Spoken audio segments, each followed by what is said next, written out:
everybody. Welcome to Silverline Silver Sunday on this February 8th. This will be Super Bowl Sunday for those of you who are so inclined, but this is Tom Mason Sunday for Silver Sunday. So. Put your money on the Seahawks, kids. I am your host, I am Roller Man, and I am excited to learn all about Tom tonight. We are joined, of course, by Tom. If he doesn't have photos, it didn't happen. Floramonte Jr. Nope, that's right. If it didn't happen, if you didn't see it on video, it didn't happen. No, this is Tom saying this. This is not me. This is the other. I got you. Okay. I was saying this is Tom's. Okay. I'm with you now. All right. Yeah. And we are joined by militaryGazette.substack.com, Mr. Mike W. Belcher himself. Say hi, Mike.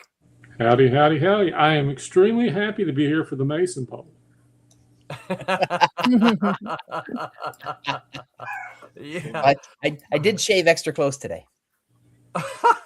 Yeah. And we were joined by human digital color supreme herself, Miss Roberta Conroy, who is standing today. Mm-hmm. That I am. She knew today was going to be standing room only. Yeah. Hello. How you doing, Roberta? I'm good, thanks. And of course, the man of the hour, the guest star himself, Mr. Tom legend. Mason. That's right. Say hi, Tom. Hi, everybody. How you doing, Tom? Are you nervous about tonight, Tom? No. Okay, I'm just going to run my mouth like I always do, so it doesn't. Why? I cannot. I don't see our show popping up on Facebook. Again, it's been messed up there for a while. Facebook was with StreamYard. Oh, there it is. All right. Really. Somebody's already shared it, so all right, good deal. there you go. Is it David? Okay. I can't tell who shared. All right, so I just shared again, so we're good to go. Yeah. All right, so Tommy, you went to a show yesterday. Oh, look at my hair. Yeah, it's bad. What you got in your hair that's why it's underneath the image over. Hey, Roberta, I like your shirt. Well, thank you. I like yours. Represent. Mm-hmm. So, Tommy, how'd your show go yesterday? It went really good. You know, we've done his show. This is what, the third time now, right? Yeah. So yeah. you didn't make it this time, but this is the third time he's put on the show, and it was in kind of a little small venue. So he actually put it in. It was in a what do you call the basketball auditorium thingies? Gymnasium? The basketball court, the stadium, I guess, whatever. Gymnasium. It's the high school. Oh, static. Don't know what that was, but it was way out in the woods, so I don't know. Okay. Yeah, and it's right off a toll, road. So I don't know if many folks live, where there's a lot of tolls. We have a bunch of them here in Central Florida, and either you're the kind of person that loves the tolls or you hate it. And so I know lots of people that will not get on a toll road to go for nothing. And so that's the easiest way to get to the show. So, but I just still did. I did $75. So I still did. That's good. Yeah. Jose Fuentes. What's up, Jose? He was with you. He said it was a gym of a middle school. We made fun of everybody all day long. Yeah. Yeah. Hey, Jose Marzan was there, right? Who? Jose Marzan. Hey, Jose Fuentes. Was Jose Marzan there? I think I saw him post that he was there. The anchor, right? I sat next to our Jose. Jeff was there. I should know better than to ask you. Yeah, Jeff was there. We chatted with Jeff. Jeff Whiting was there? Yeah, yep. Jose, I'm not even going to post that comment. That's not worthy of posting. He says, yes, he was there. There we go. Yeah. All right, Jose, where was he? In the gym. In the gym. In the gym with the rest of you. About half court. Yeah, about halfway through, I thought about getting a basketball and start shooting some hoops because it kind of got a little slow towards the end. Oh, really? Yeah. So we're in from 10 to 5? 3. 10 to 3. Oh, okay. Yeah. Yeah, we had to be out by 5 for some certain. I think they had like a school function. Like a basketball game. A game. So they kicked us out. It is basketball season, so Yeah. Yes. Don't get in the way of high school sports, bud. Nope. It was a nice basketball. It was nice gym. Jose said that Jose Fuentes says that Jose Marzan was 2 spots to the right of Jeff Whiting. Okay. There you go. All right. Anybody else have any news? I've got another show in 2 more weeks. The Pensacon show. That's in Pensacola, Florida. That's a 3-day show. So Friday, Saturday, and Sunday. And Thursday night we normally do a drink and draw. It'll be listed on the website. So if anybody wants to come to that, they can come to the drink and draw. That's free, but the show's not. So you gotta pay to go to. What will you be drinking that night? Whatever somebody wants to buy me. Oh, okay. Yeah. Cool. What will you be drawing I that night? usually don't drink the stuff because you know how I am about people bringing me stuff. I don't like it. Last time I had all these drinks sitting in front of me, and I'm like, I'll draw your picture for free. I don't want the drinks. Thank you. Yeah. I bring Tommy a Coke and he dumps it out. He's like, I don't know what you put in it. No, I know you. You know, I'm kind of peculiar about people handing me stuff. That's right. See, when you hand stuff to Tommy, you got to hand it to his guy. Yeah. You can't hand it. You can't hand it directly to Tommy. You got to hand it to his guy. I mean, his guy. You got to hand it to my handler, and then and then I get like, I don't know. They're trying to roofie me. That's what it is. Yeah. Roberta, I'm getting roofied left and right all day long. I don't know what.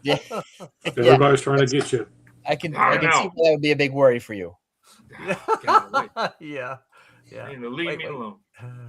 Oh. Just ask me. I'll draw you a picture. Don't bring me that. Yeah. I guess some of these. Here we go. That's what Tommy's gonna be hearing. That's right. Roberta, what about you? Any news? No, not at the moment. No. No. Not going anywhere. We need some news from the Conroy way, don't we? Yeah. Yeah. I think so. Yep. Mike, any Milton Gazette reporting any news? This week, people will certainly find out if you're subscribed. Man the Max number 6 is done. Woo-hoo. Yes. Wait. Oh man, he found the soundboard. I got to finally put the finishing touches on it. So Nice. might start publishing this week. Maybe not. Might be a surprise. Yeah. Okay. People I go to the website. I hate to announce. I always like being surprising with these things. Yes. Yeah. But Is it people can still go to the spelling? website and get a free preview, right? Oh, yeah, absolutely, yeah. That's a lot. Yeah, actually, that's right there on the very top of the board this week. So. Yep. There we go. Are you still in the blizzard, or are you out now? Oh, there's still ice outside, but we got up to 31 today. Up to 31. Almost Oh, And it my might get up to 50 tomorrow. So Hey, hopefully this ice crazy. is going to be on its way out. Jump in the pool. That's nuts. Jump in the pool. Yeah. You got to slip and slide in the backyard. It's So, about without long underwear. The ice. What time? Tom, what time does the game start? Is it on 3:30. already? Yeah, it's on already. It's already Oh, halftime. yeah, they're about to Yes, Oh. yes, right, yeah. Oh, really? I didn't Bad know. Bunny's on right now. We might be It's somebody's halftime show. 9-0 Seahawks. 9-0 Seahawks. All right. So if I remember correctly, it's your responsibility during this interview with you. It's your responsibility to give us updates. All right. It's 9-0 halftime. Has the game been good so far? No. We were just watching it. There was some No good offense. Well, 9-0 usually doesn't usually sound like what that much happens, offense. usually what happens is the playoff game 2 weeks earlier is usually a much better game. Mm. And the Super Bowl is just really, everybody just plays it tight and safe. And, Because they don't want to get hurt. yeah, they don't want to get hurt. They don't want to, with the world watching, they don't want to make the stupid play. Yeah. And, because it's the last game of the year. So everybody's going to be, you're going to have, if you screw up, you're going to have like 6 months of people just talking about you being a big screw up. Yeah. We call those people stupid, though. Don't make a stupid play. So far, there hasn't been any really big plays or any really big anything. Just field goals. Just 3 field goals in, huh? Yeah, just 3 field goals. Which Okay. if you paid $10,000 for your ticket, that doesn't seem, Yeah, I'd be a little disappointed. Yeah. I want to see some 60-yard touchdowns passes. Yeah, I want to see something that makes it, you see where you stand up and go, yeah, come on. Yeah. I don't think it's gonna happen yet. Nope.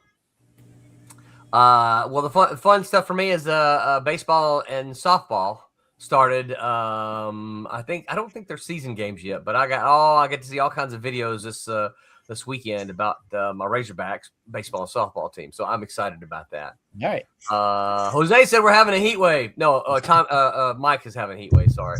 Yeah, it's going up to 50. 50 swimming weather. Mhm. It's time to take a cold plunge. Well, all right. So tonight we have titled this one Tom Mason's Journey into Comics. Tom tells us that he never wanted to work in comics, and yet look at him.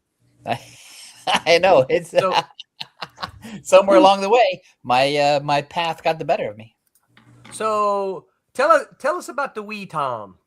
Wee Tom? Did wee Tom grow up reading comics? Did he? Yeah. Oh, I love comics. Were your buddies Jerry Siegel and Joe Shuster? Were they? Yeah, it's because we're all the same age, No, because I like most people my age, I got comics at the corner drugstore or wherever you get them. The department store had them, gas stations, wherever, bus stops, and but I didn't know any of that. I got comics when I was sick. So when I was sick and I'd have to stay in bed, I'd stay home from school or whatever. My mom would drive down to the drugstore, get my medicine or whatever, and bring back a bunch of comics to sort of keep me busy and out of her hair, so I could just lay in bed, be sick, and read comics. And that's how I got hooked on comics. And I got. So the initial comics that you read were chosen by mom. Mom had said, yeah, this one. Okay. And the reason I became a DC person is because she didn't know any of the Marvel stuff, but she knew Batman and Superman. So I always got comics that had Batman and Superman with them. So I'd get not just Batman and Detective, but Action Comics and Brave and the Bold and Justice League and stuff like that. And so brand recognition, right? Yeah, that DC bullet. Yep, from an old lady who knew nothing. And so that's how I got hooked on comics. And then it dawned on me that I could get comics without being sick. And so I like a Sherlock Holmes guy. I put 2 and 2 together, and I thought, oh, I bet I could get comics without being sick. And then it was just a matter of saving up money, and because at a certain age you don't have any transportation, that you're transportation dependent on others. So whenever my parents would go somewhere, I would always have my comic book money with me, and I was always scanning the surrounding area. Where's the drugstore? Where's the most likely place where I can get comics? And that's what I would do. Yeah. So did you have your usual haunts? Like, oh, there's that drugstore on that corner that we usually pass by. As I got older, I had regular places. Yeah. And I sort of learned that newsstand comic book day was every Tuesday. And so that's when I would make a plan to sort of, okay, after school, before I go home, I'm going to walk downtown and I'm going to hit the 2 big drugstores. And there was a place called Hop In, which is like a 7-Eleven. Yeah. And I would hit all 3 of those before I would walk home. Wow. So, and then I would stock up on comics, and then I would just hide myself in the bedroom and read comics until it was dinner time. So it's a great life. Yeah. Yeah. Yeah. So what were some of your early favorites? Well, since it was just DC, because that was all I knew. Yeah. I was a Batman guy. I never really liked Superman. I read them, but I never really liked him. Yeah. Because it was always like Superman has all the power in the world, and here he is solving a locked room mystery. Yeah. Or here he is solving, the pie robbery at the pie shop. Yeah, things are always under. And even under as a his kid, you might capability. not have. Yeah, even as a kid, you might not have known why that wasn't any good, but you're just like, I'm not interested in seeing Superman do this. Right. I want to see him fly and bend steel and have bullets bounce off his chest. And fight like actual Bend the villains. earth backwards if you watch any of the movies. And so I was always a Batman guy, and then I always liked all the weirdo DC stuff. So I liked Metal Men, and they had a comic back then called Showcase, which had a bunch of oddball stuff. Yeah. And so anything that was sort of outside the norm of DC, outside the norm of the regular DC superheroes, I was all in on that. And then when Kirby switched to DC, I didn't know who Kirby was because I'd never read Marvel comics. It didn't occur to me that was a big enough deal. And so I got all the new number ones from Kirby's Fourth World because I was starting at the beginning. Yeah. Yeah. And to me, that was really exciting because instead of reading Detective, 415 and Batman 296, I was reading a number one and things were starting off, right there. So then I really got hooked on stuff. Like that was when I went from reading casually to just like, I got to get more comics. Were you a Kirby fan? I became one right then. Really? Okay. Because there's several people in our demographic that didn't like Kirby when they first saw him. Right. I wasn't a Kirby fan. When I first saw Kirby on when he returned to Captain America. They're in the 190s, something like that. And I had all the binders that had his, and I liked the cover, the Mad Bomb cover. I'm like, that was cool, but I didn't care for his art. No, I loved it because the thing of it is it's why comics digitally I love comics anyway, and I'll read comics digitally, but for me, they're better on paper because with a Kirby comic, you'd read page 1 and then you would turn it and there would be page 2 and 3, and it would be like the stuff was coming right out of the page. Yep. And it's weird looking people with big guns and riding on weird looking machines and blasting the crap out of stuff. And okay. It seemed like pure comics to me. And, Kirby characters weren't solving the pie robbery and they weren't solving the locked room mystery and they weren't, right. They were sort of big and epic in scale, almost Shakespearean in their weird little way. Yeah. And what's sad about those early Kirby DC books is they had people going over Kirby stuff to make it look more like DC. Yes. That was criminal. Who does that? The Dollards, they're having Al Plastino redraw Superman heads on Kirby's work, and they're having Vince Colletta sort of fix things when he's inking them. It's like, no, that's not. Yeah. Make it more look like Kurt Swan. It's like, well, I want to see Kirby. I don't want to see Kurt Swan. You don't. And as I got older, it's like, you don't hire Kirby to not be Kirby. Yeah. Right. You hire Kirby to let him loose. And that's the same reason why you hire Simonson, the same reason why you would hire Chaykin, the same reason why you would hire Kaluta, the same reason why you would hire Wrightson is you want them to be that. You don't want them to be the house style. Yeah. Yeah. So I don't know if you guys have ever seen this, and I may have shared this before. Do I have to apologize for this? No. No. In fact, you're going to want the address.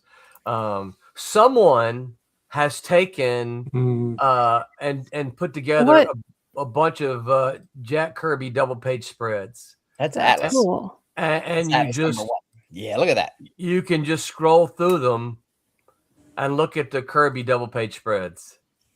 He's got everything. He's got foreground, he's got middle ground, he's got background, he's got all these little things happening in the picture. You can stare at them for hours.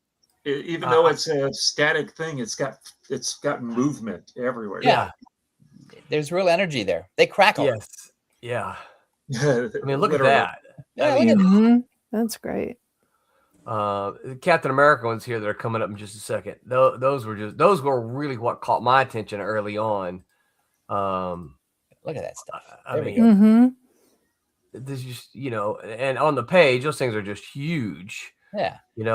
And Also also this one there. Oh my gosh, that you feel like you're one of these AIM agents, right? I mean, the thing about these things is that, like, on DC's covers, especially Superman was always like, oh God, I'm being beaten again.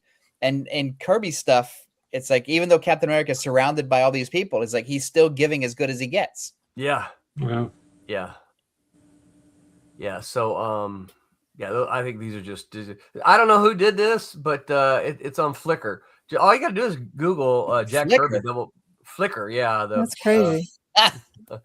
Is Forget that could be public. And you can just feel those sound effects. Yes. I mean, it's just. Yeah. Even when there's no sound effect, even when there's no movement lines, you can feel the movement. Yeah. Look at that. Oh man. Flows. Yeah. That's great. Really well. I love all that stuff. Like I said, I don't know who did it, but someone put, I don't know that this is every Kirby double page spread, but there's a whole bunch of them here, and they just go alphabetically, by the book title. Right. But they're pretty awesome just to scroll through and look at these. So That's neat. Yeah. So I didn't know if y'all had ever seen that or not, but when I need some really cool double page inspiration, I just go and look at those for a little bit because they're just pretty awesome. Because it makes me for anybody listening, you want to go, that's on Flickr, FLICKR.com. I really just Google Jack Kirby double page spreads, and this is one of the first ones that comes up. Because it makes me want, because now when I write comics, and when I've written comics in the past, I'm always thinking about that page 2 and page 3. Oh yeah. What can I do? Not so much imitate Kirby, but just I know the power of page 2 and 3, and I want to do something similar to that. Yeah. Yeah.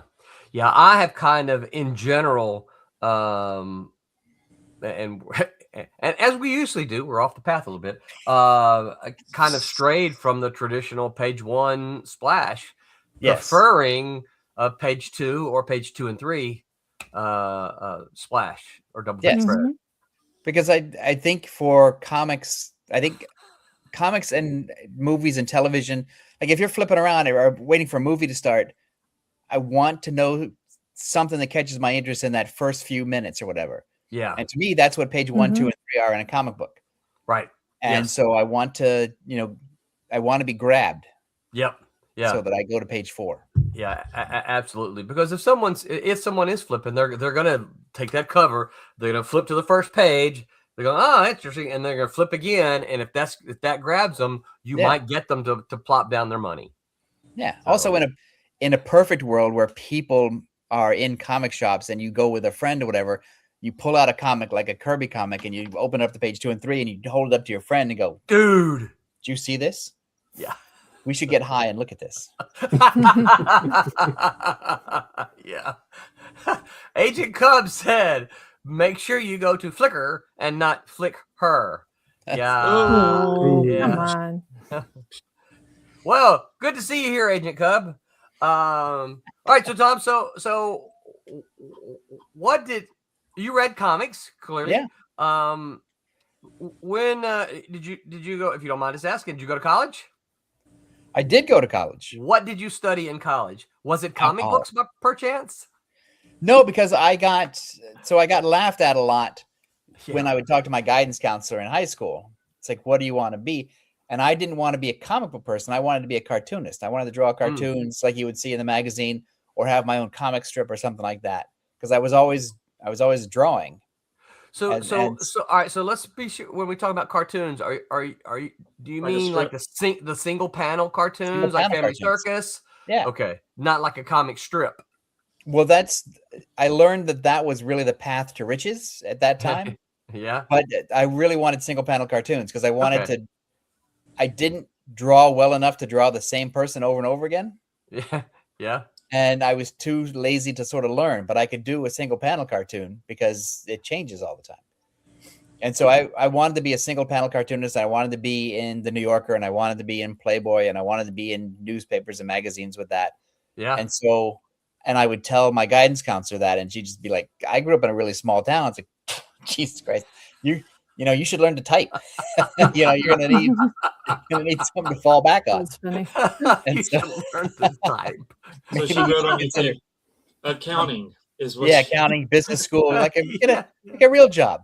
business. And Pick up so a rake or a shovel, right? yeah, and then I got to college, and I realized early on that there's no there's no jobs where I Right. live for a cartoonist.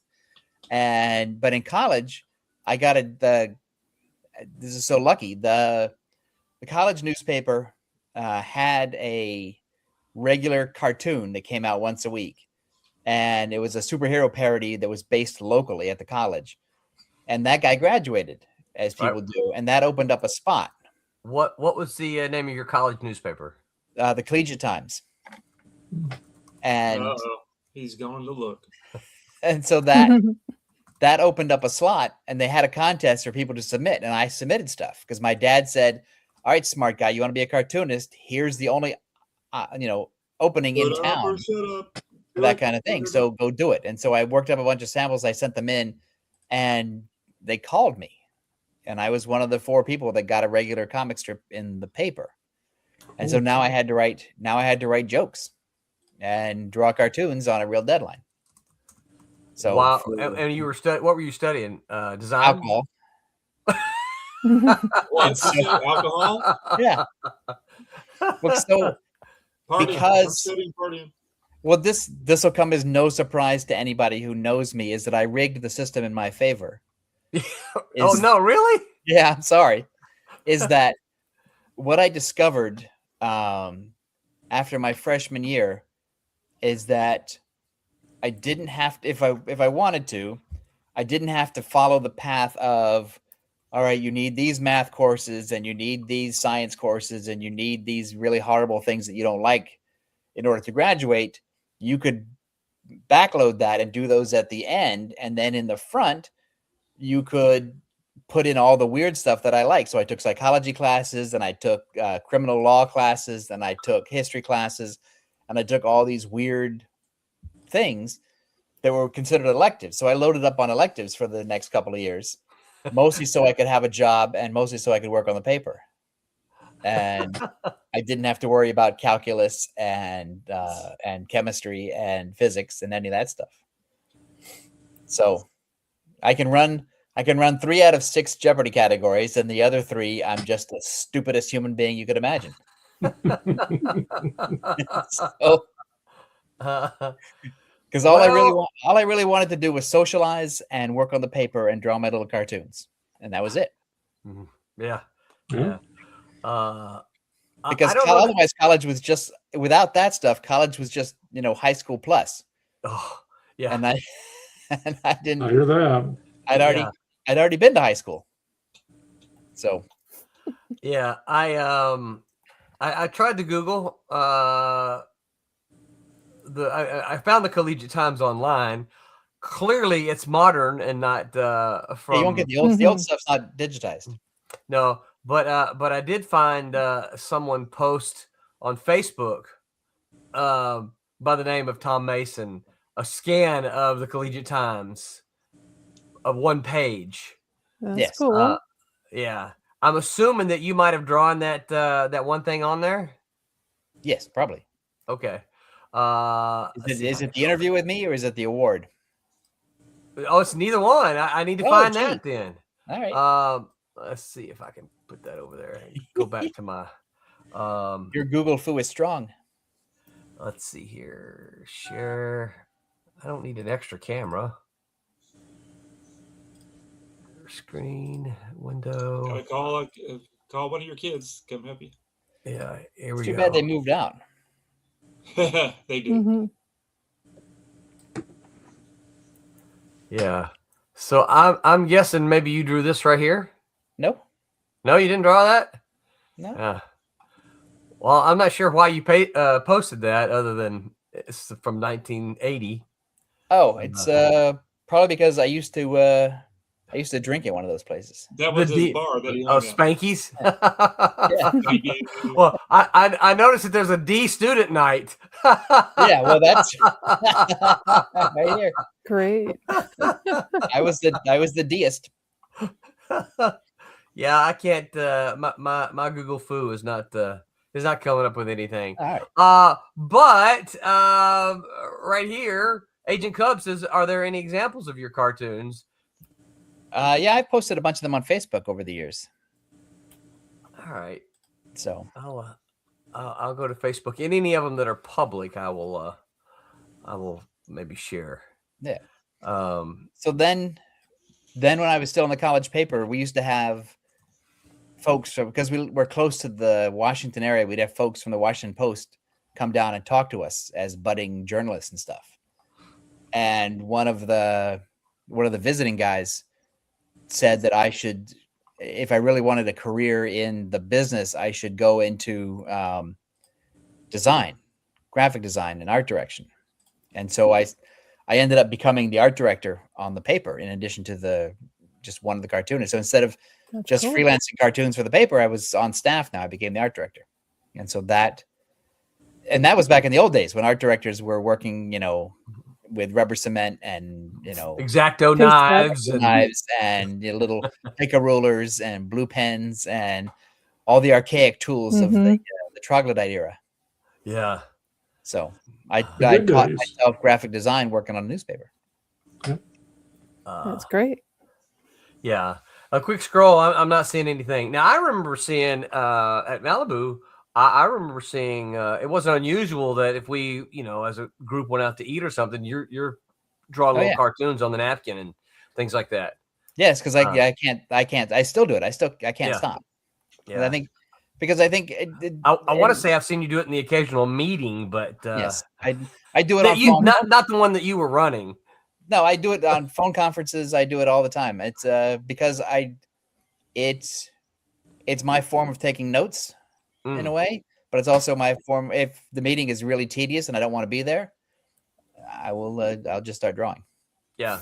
Yeah. I know a couple of artists who say that drawing helps them that for like if they're listening to a lecture, drawing helps them remember the lecture better. Yes. Like they said, like if I don't draw and just sit there and listen, they say I can listen, but if you ask me afterwards, I'm not going to recall. But if I'm drawing while the lecture is going on, I will remember better.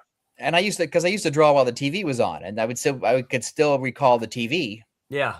Even though I was drawing, so I split my stupid brain into two parts. Yeah, I know. I remember Tommy. You probably remember this. Mitch Bird used to do that. He used to stories and stuff. Yeah, he used to just sit right in front of the just sit right in front of the television with his drawing table.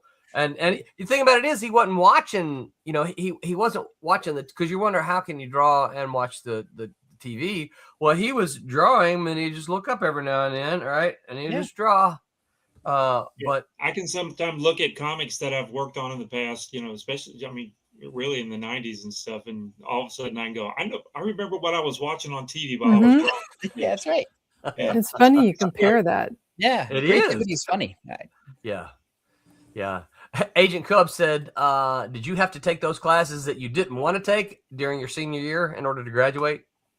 I didn't graduate. I quit. I quit when the bill came due to take those courses. I'd quit. Like I'm done, huh? Well, I was there for 4 years, and I had an opportunity to move to the New York City area. And so I packed my stuff and I said, well, I'm out of here because I got a chance to live near New York City. So yeah. So what were you doing? What was it for a job?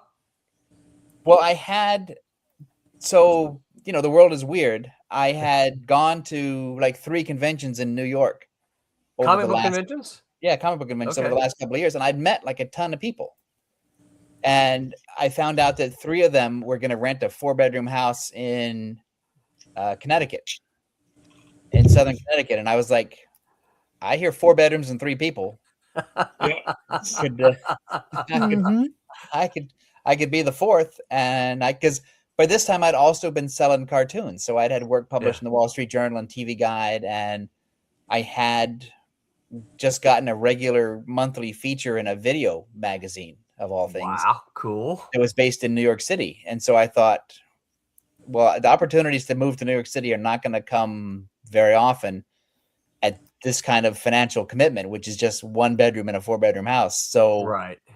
I should do it. And so I did it. I quit my job. I quit the paper. I quit college. And I said, all right, I'm out of here. Right on. So, No. so these 3 guys, are they artists also? No, one of them was a DJ. One of them was moving to New York to sort of break in the television in the New York City area. One was Jim Chadwick, who we know Oh, is the really? artist Get out of here! You've who known we Jim worked that with and long? who we worked with and became an editor at DC. Yeah, So yeah, I didn't realize that you had known Jim that long. I don't know. We talk about this all and we're the last ones alive. Like everybody else we roomed with was dead. Oh, Wow. So we're the sole survivors. Yeah, and now So- he's Spanish. He is Spanish. That's right. I'm the only He one is. still in country. So I lived in Connecticut for 4 years. Okay. So Now, Connecticut is where you live. So, all right. So, what was the first job you got when you went there then? so I worked for a museum because I was I've been a big believer in that it's really easy to be in those days. It was easy to make a living off my comics, provided I didn't want to go anywhere or do anything. And so I think freelancers of a certain age can relate to that. And so I've always had like a second job or like a real job. So I worked in So you could go and do. I worked in a museum for a little while, and then I got a job at Fantagraphics Books because they were in the same Connecticut town that I was in. Yeah. And they hired me not because of my love of comics, but because I had learned how to do design on the college newspaper. Yeah. So I became I forget the official title, but I was like a junior art director at Fantagraphics. I was in charge of everything the real art director didn't want to do. Yeah.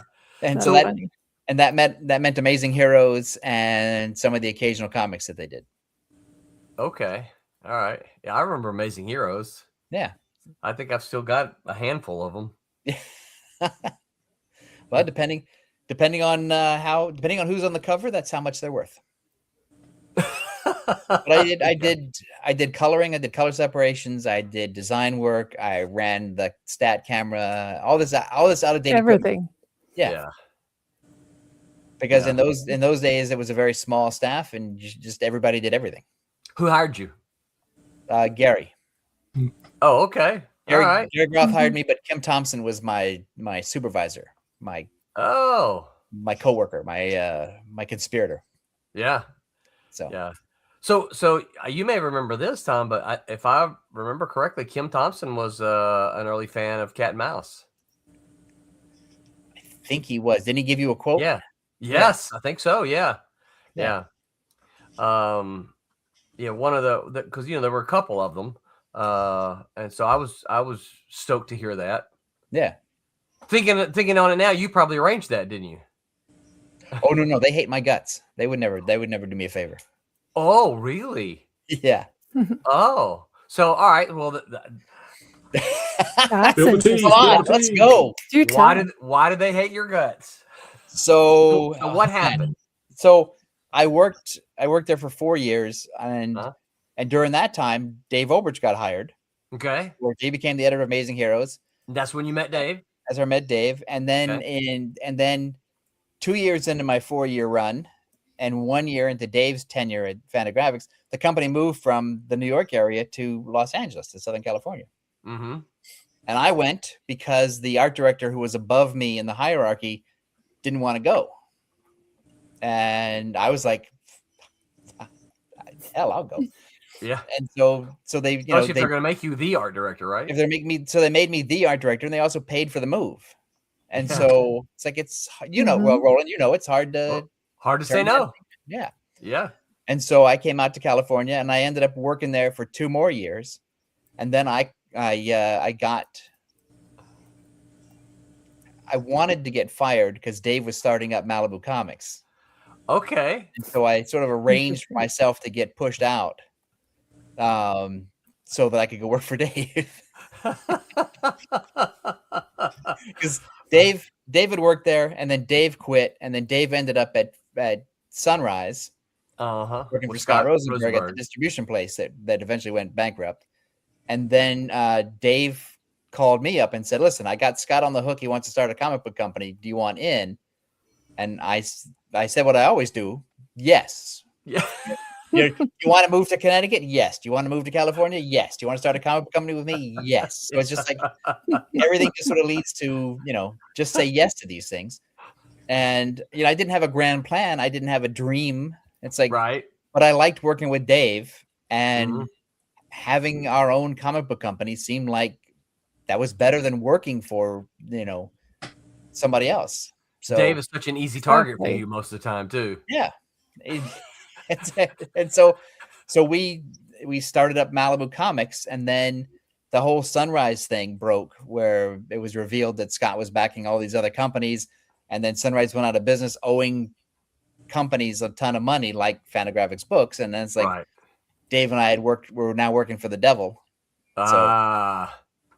Yeah. We became hateful people. or So it hated wasn't people. something you did directly. You were hated because of your connections. Well, because I went to work for the Or the enemy. people that you Right. hung around with. Yeah. Yeah, that's right. I went to work for people I liked over people that I could take or leave. Yeah. Over people you could just work with. Right. Yeah. Because if you said, because you've met Dave, and it's like, do you want to sit in a room with Dave and make comic books for as long as that lasts? It's like, well, can I make my rent? It's like, well, yes. Then let's go. Let's do it. Agent Cub says, why did you want them to fire you? Why didn't you just quit? Because, and this is the beauty of the system, is that when you get fired, you can get unemployment. Unemployment. Yeah. Mm-hmm. If And you I quit, wanted, you don't. so there was going to be a 3-month gap between when Dave could officially start and then put me on salary, and from when I left. And I didn't want to work 3 more months. I wanted to have that 3 more months as screw around time. I didn't want to go from one job to another. I wanted some time, and so once again I gamed the system so I could get You did. unemployment check. Yeah, I gamed it too, but we're not talking about me right now. So what did you do to get fired? Can you say? They were just tired of my bullshit. Agent Cub had the same question. Yeah. No, but I can be a lot. Yeah, you were And so- being told. and I was more of a lot back then. You can say you've chilled a little since then. Yeah, well, I've been in therapy for quite a number of years, and it's really Okay. brought my lotness down to a minimal amount of a lot. So, so when you were in Connecticut, you were still doing the cartoon work? Yes. Yeah. Okay. And I was a regular. So what I discovered is that working for Fantagraphics could pay all my bills, and then the Mhm. cartoon money was just like found money. Right. And so, and I worked for Cosmopolitan on a freelance basis, and I found out that if you got a cartoon in Cosmopolitan in the last half of the year, you'd get invited to the Christmas party. So I made sure, again, I gamed the system. I made sure I had a comic in, one of the issues between July and December, so I could get an invite to the Christmas party. Because you wanted to socialize. I wanted to socialize with other people. Mhm. And oddly enough, you'll find this, and Roberta, you might want to cover your ears, Right. but the people who worked at Cosmo Uh-huh. were extremely attractive women. Yeah. I've heard that. And so because they represent. Right. And yeah. then and then I was working for And Playboy. of course, as a single man back then, that was a That's a Oh, yeah. minority. enviable That was kind of position. your, Yes, your but little thing. but again, let me stress, I was still a lot to take. And so, That's funny. the master plan did not quite work out. And Yeah. then I was You were in working the right for place, but you were the wrong guy in the right yeah, place. oh totally. Yeah. Okay. Also, I would argue I am still the wrong guy. And so I would also I was working for Playboy, and they would invite me to cocktail parties as well. Nope. And I kept thinking, oh, a cocktail party at Playboy's office in Manhattan, that's got to be something. And then you go there, and it's just a bunch of old white cartoonists. It's not, you know. You're like, Maybe this is not- when this the is Not not what you were allowed. hoping. I didn't start working for Playboy magazine just so I could hang around a bunch of old white cartoonists. I can see them all the time. So Darn you know, it. it is, That's disappointing. Yeah. it's like Mark, it's I like gotta- a bad I gotta sitcom. mark that off my list of not to Yeah. do. Don't do Dude, that. dude, come on, we're going to the cocktail party at Playboy magazine. Come on. It's like, no. But then you find out, I saw this documentary about Playboy magazine on FX a while ago, and just like, well, I'm probably glad I didn't hang out You'd at have any of that stuff. You'd have been on the documentary. Yeah, because Nope. you know it's the thing that you see in the front is not the thing that goes on in the back, and you don't want Right. to you don't want to be part Don't of the thing want that goes on in any the of back. that. No, you Yeah. don't. It's just no. So it all worked out, Mm-mm. Yeah. and then I ended up in California So And all I right. was- So when you were in California, were you still doing cartoons then? for a while. Okay. But there's a point at which it sort of dawned on me that magazine cartooning is a dead industry. Mm. That magazines were dying. That the newsstand was dying. They weren't. There's a ceiling that you hit where you're not Yeah. going to, unless you get a comic strip in a newspaper at that Yeah. time, you're Yeah. not going to do anything. And I didn't want to make that commitment because I didn't think I was good enough, and I really didn't want that hassle. Because I talked to guys, I knew a lot of guys who had comic strips, and from when I was in Connecticut, and it was a grind for them. Yeah. Those daily strips are Yeah, and they would, gotta be It's a lot. crazy. because you think, oh, I can write a joke in one day, and it's like, well, no, you sometimes can't. Right. And Well, and to do that every single day. right, and they would tell me stories. There was one And a big one on Sunday. in the Yeah. old days. I'll make up the day, but it's like Tuesday. They had to go to drop in their next week's stuff at the syndicates, and so they were all in Fairfield and Bridgeport and New Haven, Connecticut. They'd get on the train. They'd all go in together, drop off their work, and go have lunch or whatever, and make a day of it. And there was one guy who I really shouldn't name, but he'd been doing it for a long time. He would still be on the train inking his stuff Oh my as God. the train No. was going on because he hadn't gotten it done in time. And so you hear stuff like that, and you think for a minute, well, that sounds like fun, and then you realize he did it every week. It's like, no, that's not.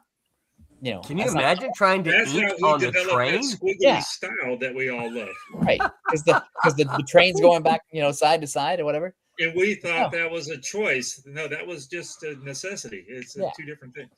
Yeah, and they were always griping about how little they made. I mean, they made good money at the time, Yeah. but it was still not enough to make any kind of family of four lifestyle. Yeah. So. I always told folks that my bills were $100, but my income was 99. Right. Yeah. All the Hmm. It's like hey, I'm not. It's like I don't feel like I'm making terrible money, but I need just a little bit more. That's I don't need billionaire money. I don't need No. FU money. I just need just things have to get done. Yep.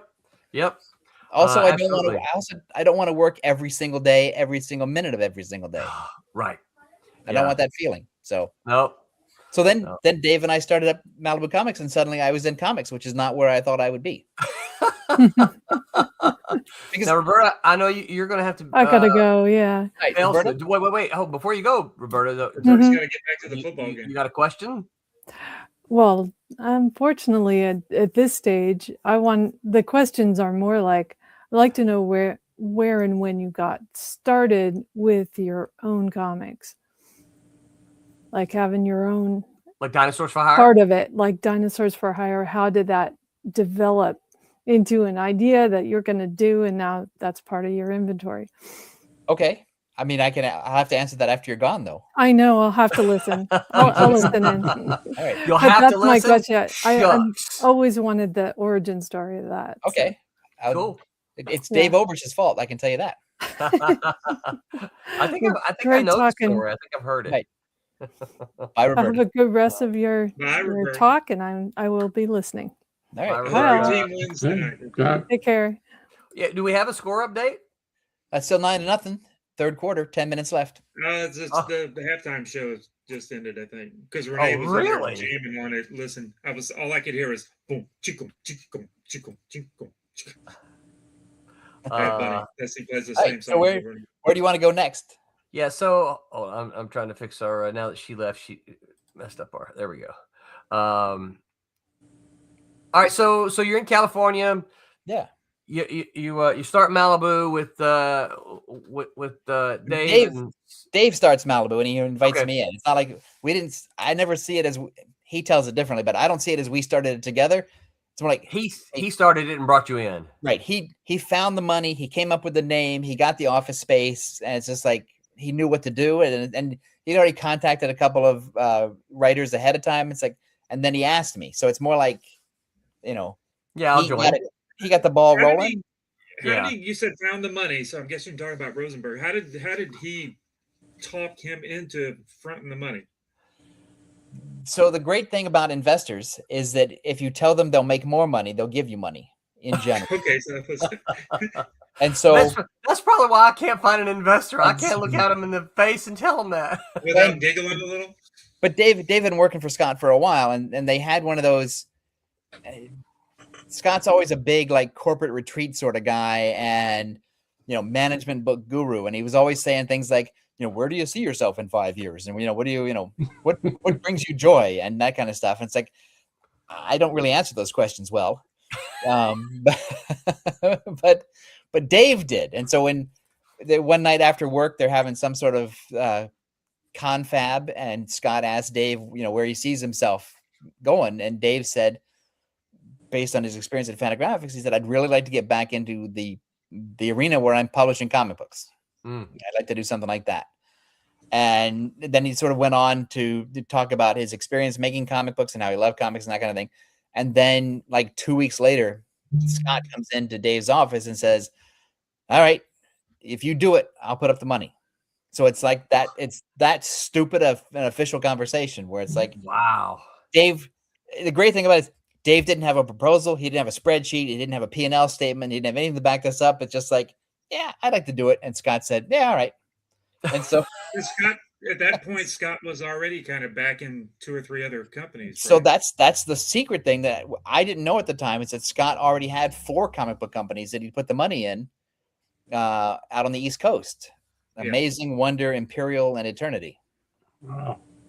And so until you guys actually had some new stuff, y'all could pull from that to at least get the ball rolling, kind of. he kept all of that separate. I don't think the New York guys knew what the West Virginia guys were doing, and vice versa. And we didn't really have any contact with those 2 other divisions as well. When did you find out that he also funded those? It was, I think it was right before. So I'd been working there like 3 months, and it was right when we started to get like office furniture and get really set up and start making deals to publish books. It was like, oh, by the way. So what year was that? Was 86? Yes, 86. Okay. So the fall, like winter 86. And December, January, February of 87. Because I think we launched in June or July of 87. So old days. Yeah. And Tommy, you may not remember that, but that was because I graduated in 86. And so we were already working on Cat and Mouse at that time. Right. So we already had, I don't know if we had the first issue done by that time yet or not, but yeah, we were certainly working on it. Because you had that core, you had all those college guys that you were hanging out together with, and it's like, let's make comics together.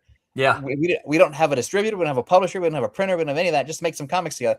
I didn't have any of that. That was being a comic book guy was the furthest thing from my mind. Like, because when I just again we're going backwards in time, but when I was in Connecticut working for Fantagraphics, I had access to Marvel and DC. I knew people who worked there. I knew the head of marketing for DC. I knew the two women who replaced him. I knew Mike Gold. I had a bunch of people. I could go to any Marvel or DC meeting that Fantagraphics got invited to if I wanted to. I never felt the need to network that way and just sort of like weasel my way into comics. That was just like the furthest. That's not what you wanted. No, I had no idea what I wanted, but I didn't want to live that way. I could have, and I tell this story, and people who are like eager to break into comics are like, "Oh, you fool, you idiot!" It's like, well, I didn't think of it, and it wouldn't have been my thing anyway. Yeah, because I didn't have comic book ideas then, and I didn't know what I wanted to do. It would have been an office job where I was just making copies and, learning how to make old-fashioned lettering corrections. Yeah. Here's a good one. Mr. David Ace Gutierrez says, "Hey, David, thanks for hanging out with us as always." He says, "Does Mr. Mason have a golden rule? What's the most important lesson?" I say the most important lesson is to, because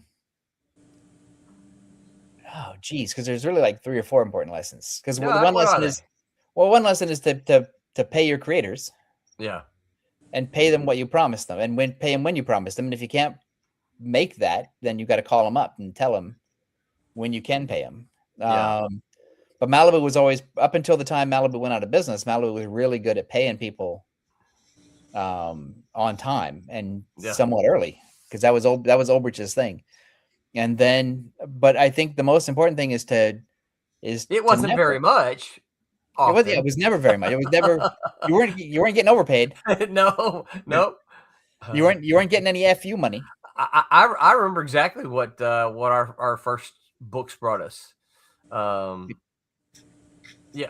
remember exactly what we got per issue for Cat and Mouse. Now this is not the royalties, because we did manage to earn some royalties. Yes. For Cat and Mouse, and so I can't remember what those were, but I have the paperwork. It might not surprise you.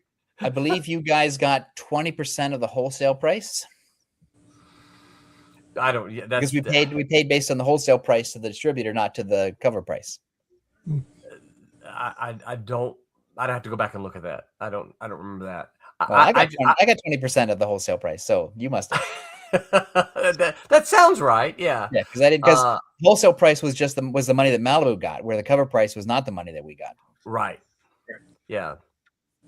So. And I remember, if I'm not mistaken, I think I actually, when we first got our contract from Dave, I think I called you up to ask you about it. Yeah. Hey, what does some of this mean?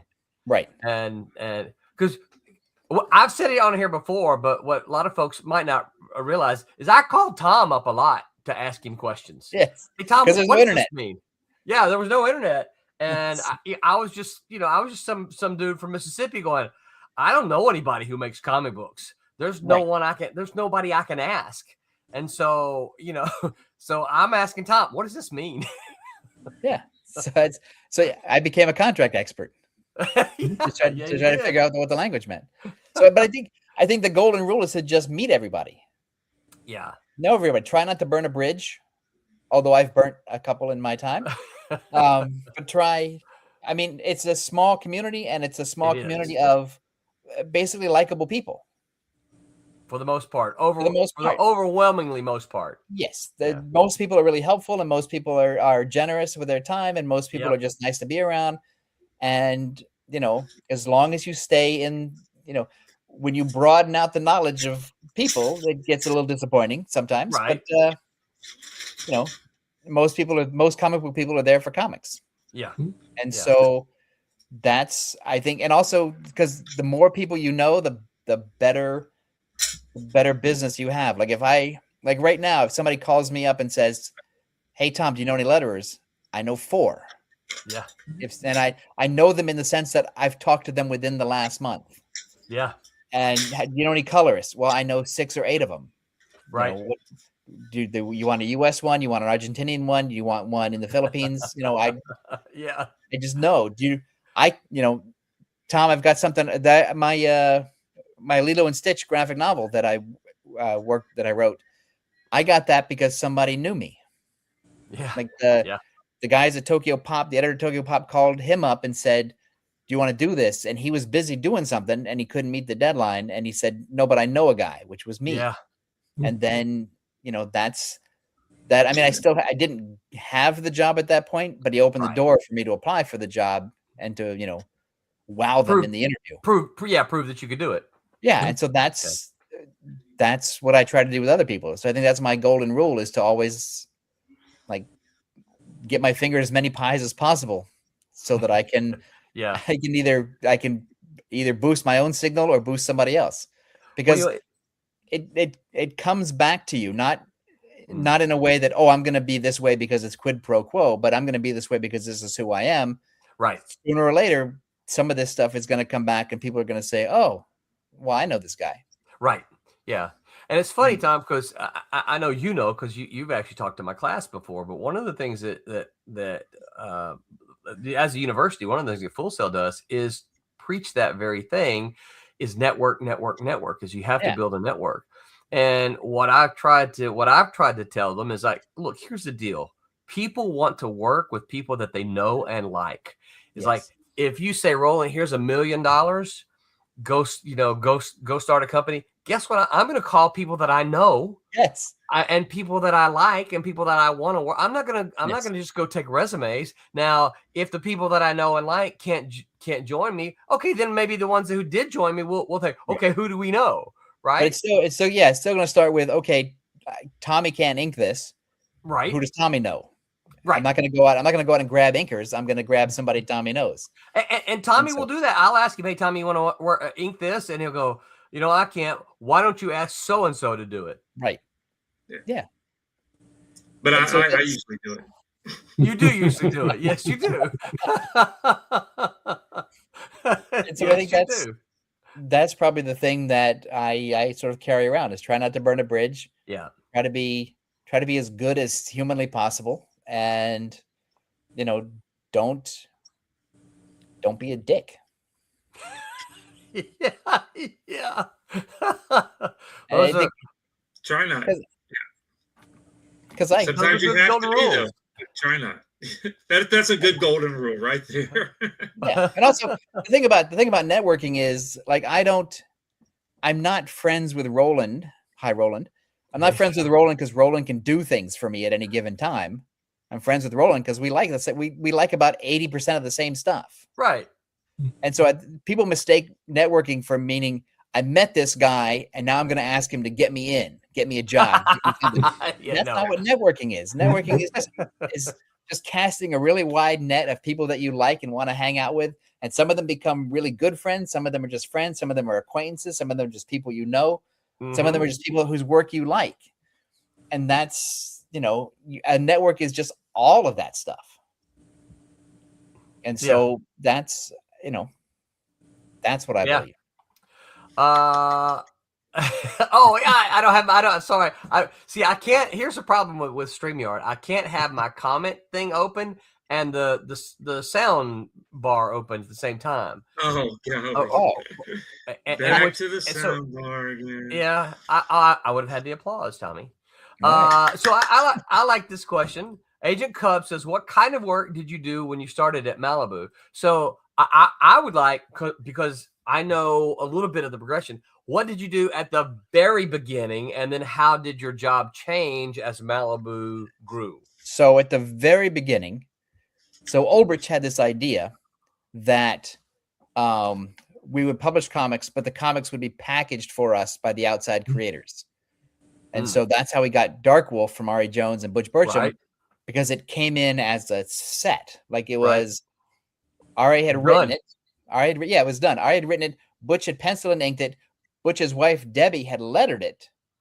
And Butch had drawn the cover and the logo was done. So it was like, all we really had to do was like it and publish it. And then we did another book called Libby Ellis, which was by a writer named Dennis Pimple and an artist named Norm Dwyer. Dennis wrote it. Norm did all of the art, did the lettering. I think I've got those issues too. Did the logo, did the coloring on the cover. Package. Right. And so we thought, early on, before we even solicited it, we thought, what a great plan this is. Like we have so books are just going to come in from creators. They're just showing up.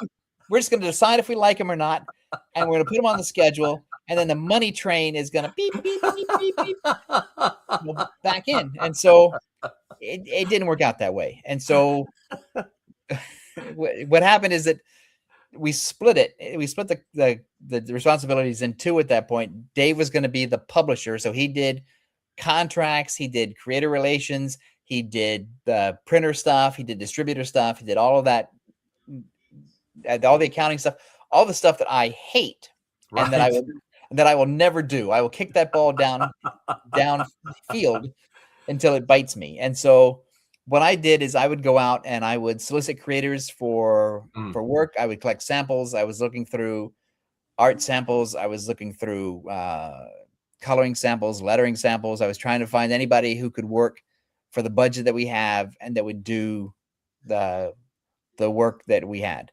You're kind of in charge of all the submissions. Right. So I was sort of the editor of all the books. And I did all the marketing and all the solicitation stuff. And in those days, all of the paste up and design stuff.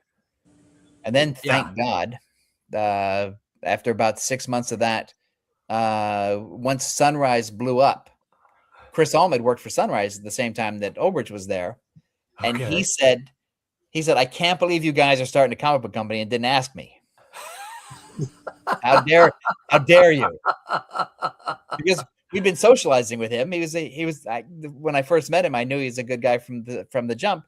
And so it's like, well, okay, we'll come on in, but you have to finish up your other job first. And so when Sunrise blew up, he came over. Now there were three of us, and we had an actual office space. And then Alma and I we split the creative duties. Dave was still doing all the publisher stuff, and Alma and I split the editorial duties, and he had his books and I had my books, and off we went. But we basically Alma and I basically had the same jobs. I just called myself creative director, and he called himself editor-in-chief. Right. I remember that was for me, that was one of the things that was confusing early on. I'm like, I don't understand why you're doing this, because that's not what your title says. Right. Because the thing is, the titles were all BS anyway. Right. Yeah, and we didn't want to have two editors. Right. And I always had my eye on the door. Like I was always, again, I never thought this would last. I thought at some point we'd get caught. Like somebody who knew stuff would come in and say, "You guys can't be making comics. That's, you're doing comics in a warehouse. You can't. Get out. Go on, get out." Or that Scott would stop selling his comic book collection to finance everything, and it would be over in like a minute. And so I thought, well, creative director, that sounds like a better title if I have to go look for a job.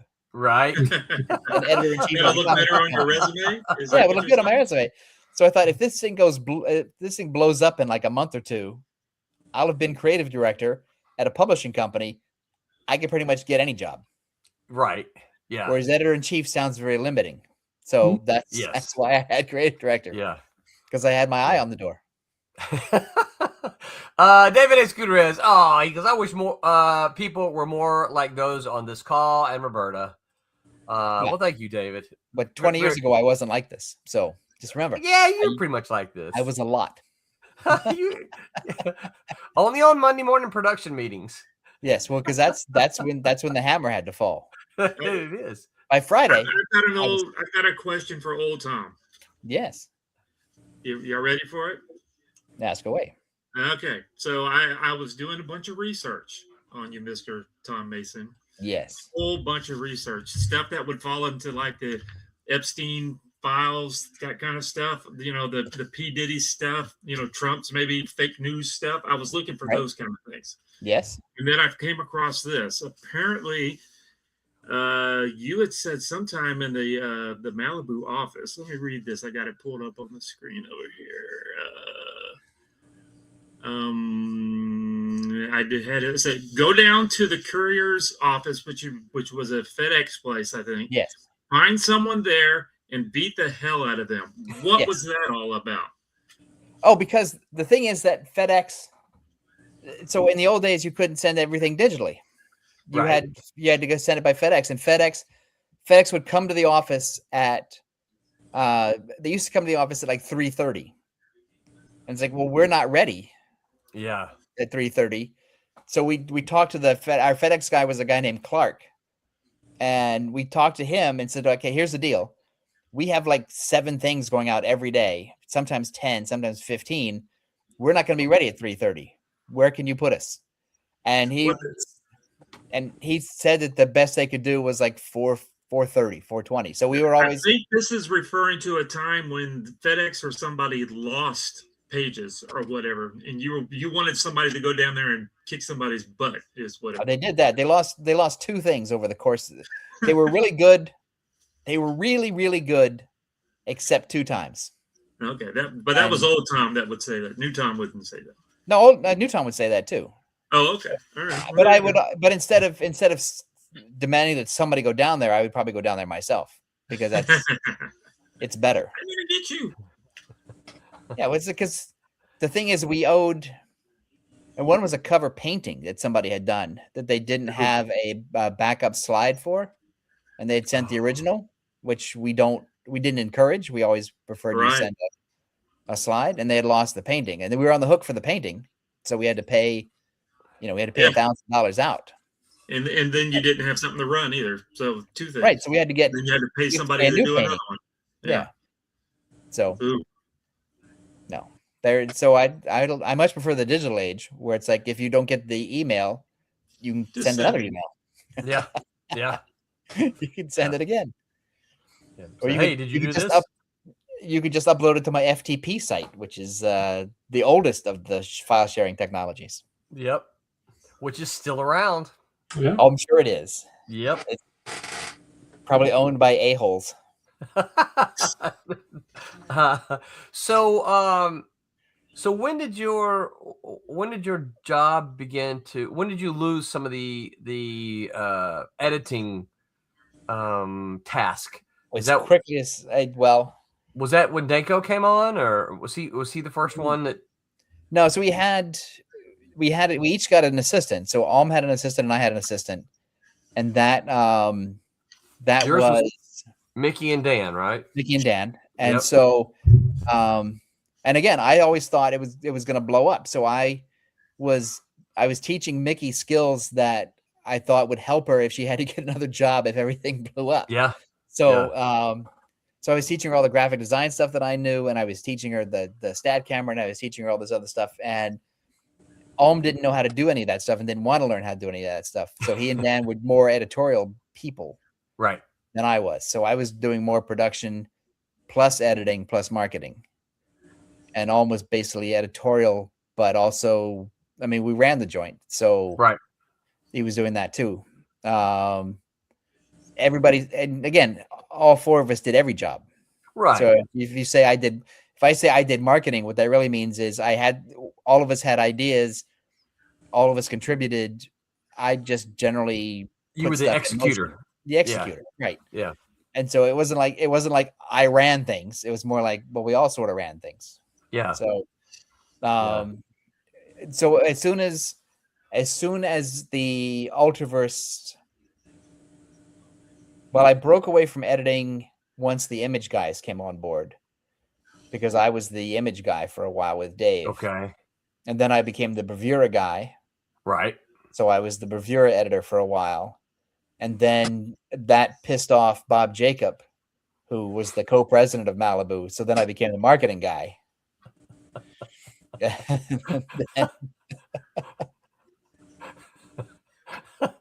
So I moved away from editorial as soon as possible, but basically around the time of Image. Okay. Because Panitia was there by then, you were there by then, Dan was an editor. You guys had Mike Brown as the assistant. Yeah. And Alm was editing the Ultraverse stuff. And so it was really time to sort of, drift away from all that stuff. Yeah.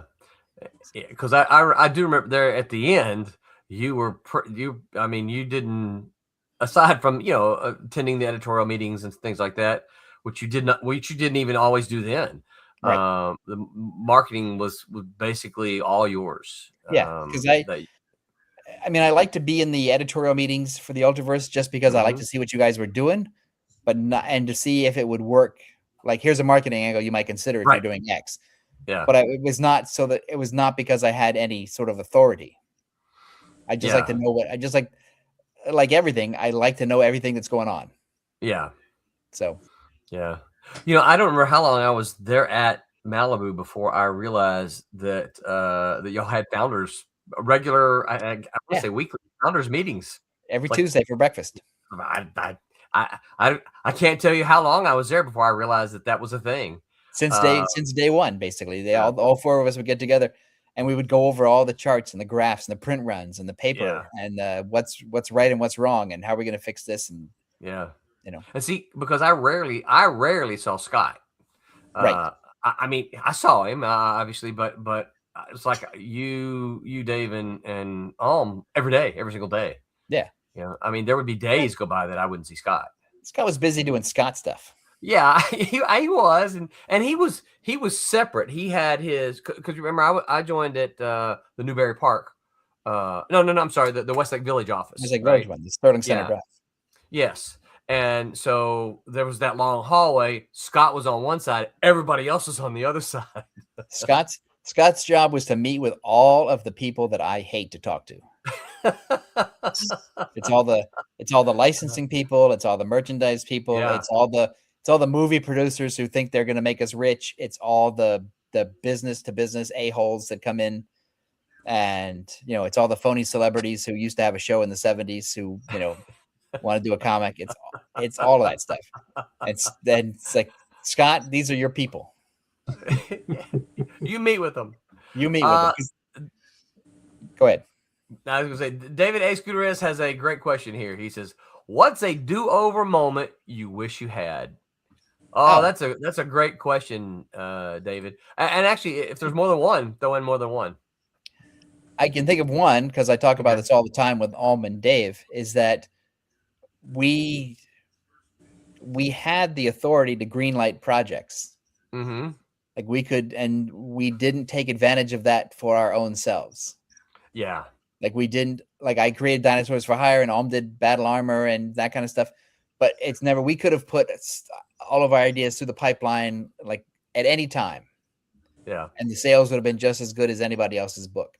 Yeah. And at the end of the day, we would have owned a bunch of creator-owned comics once we quit that we could have done stuff with currently. Right. And we didn't. And I regret abusing that because I think that would have benefited me more. Yeah. But I wasn't I wasn't thinking of that at the time, and it didn't occur to me to stop what I was doing to selfishly make the company all about my stuff. So now I would do it. Yeah. Yeah. Because it's because I'd be starting up from the beginning, and they would be understood that this is what I'm going to do. If you're going to pay me to make corporate comics, I'm going to take a piece of that for myself. Yeah. Yeah. So you're going to give me one title out of all that at least. Yes. Mm-hmm. Just like in TV, when I develop a TV show for somebody and it gets greenlit and goes ahead, it's understood that I'm contracted to write 6 of the episodes or 4 of the episodes. It's under. Okay, cool. So that's part of the assignment. Yeah. So that's pretty cool. And I think if there's another regret, it's that I didn't network enough outside the office. I wish I'd done more of that, so that I knew other people in the business. And when you say the office, do you mean the Malibu office or the comics in general?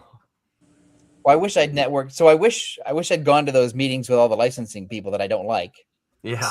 And I wish I'd networked more in comics, so that I had a better understanding of other people's work in the industry. Yeah. Yeah.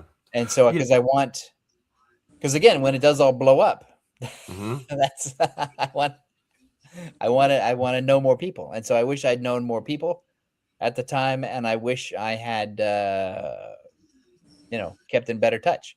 Yeah. But I was narrow focused on the work inside the office, and so I didn't. Yeah.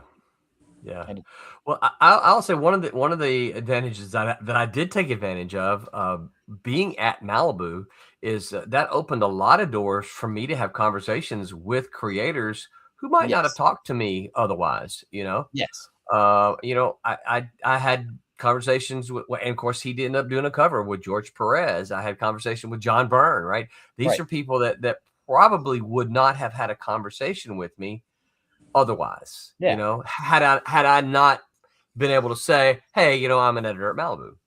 And when we were doing, and I feel that because when I was editing the Bravura stuff and getting it ready to launch, Howard Chaykin was one of the creators on that line, and he said, why don't you come down for lunch, and we'll talk about the stuff. Well, lunch was on the Paramount Studios lot because he was on staff at a TV show. I think it was either The Flash or Viper at the time or whatever. Oh, right. And so I go, and as I'm going, and you think in your head, oh yeah, I'm going for a business meeting with one of the creators. Like, yeah, but I'm also on the Paramount lot with Howard Chaykin, and we're going to go have lunch, in the commissary or whatever. It's like, okay, well, 13-year-old me so you have to sit there and you have to say, don't fanboy out, don't fanboy out, don't fanboy out. Stay on topic, stay on task. And so yeah. So there's that, and you meet, you never knew what weird person was going to come into the office. Yeah. We had you remember Kathy Garver, who played Sissy on Family Affair? She came to the office one time. Yeah. And then we had the movie producers from Sneakers come in the office one time. And you just never knew. Yeah. Yeah. So I wish I'd done more of that. I wish I'd done more Hollywood networking. Yeah. Well, so that was going to be my next question. Of course, I know post Malibu, you ended up doing TV stuff. How did that come about? Those aren't comic books. No, and again, though, I stacked the deck in my favor, so I gamed the system. So Alm and I decided we're going to leave comics when we quit Malibu, and we're going to go. Let's just go write TV. How hard can that be? And what do we need to write TV? Well, we need an agent. How can we get an agent? So we went. Michael. Yeah, that's right. Mainbrain. Yeah. So we thought I found this letter from you. So we thought Mainbrain. Was it a polite letter? Was it a what? Is it a polite letter? Oh yeah. I had asked you as I said earlier, I'm always asking you advice and stuff. I had asked you something and you sent me an example of, hey, Roland, this is what we do. Right. All right. So Michael Yanover used to work in our Malibu office. Yeah. Yep. And we knew that he was connected, and not mob connected, but connected to the show business, because he'd been Hollywood connected. Right. He'd worked in the entertainment industry as a lawyer, and so Alma and I go, we want to write for TV. Let's go talk to Michael Yanover. So we just walked into his office and said, hey, Mike, we want to go write television. Can you get us an agent? Because that's what you do. And Yanover said, look, I know a guy. I think he'll like you guys because you're weirdly funny and you have a quirky sensibility. So he set up a meeting with us with an agent, and the agent met with us, and the agent was like, yeah, I'll take you on. So it's like there's none of those years of struggle where you submit stuff to an agent. There's none of that stuff where it's like, read my screenplay or read my script or whatever. It's just like we knew a guy who knew a guy. He made a phone call. We had a meeting. Then we had an agent, and that was. That was it. And then he sent us out. He sent us out for meetings, and we go out for these meetings, and we talk about ourselves. We talk about the kind of work we would do, and then Alm had to leave because Alm got his wife pregnant, and as these things happen. I was going to say these things happen. And I don't know if you've been married or not, but wives generally like you to have like a real job. Right. And so Alm needed a real job with health insurance and benefits and stuff like that. So he ended up working for a video game company. So it was just me and Dan.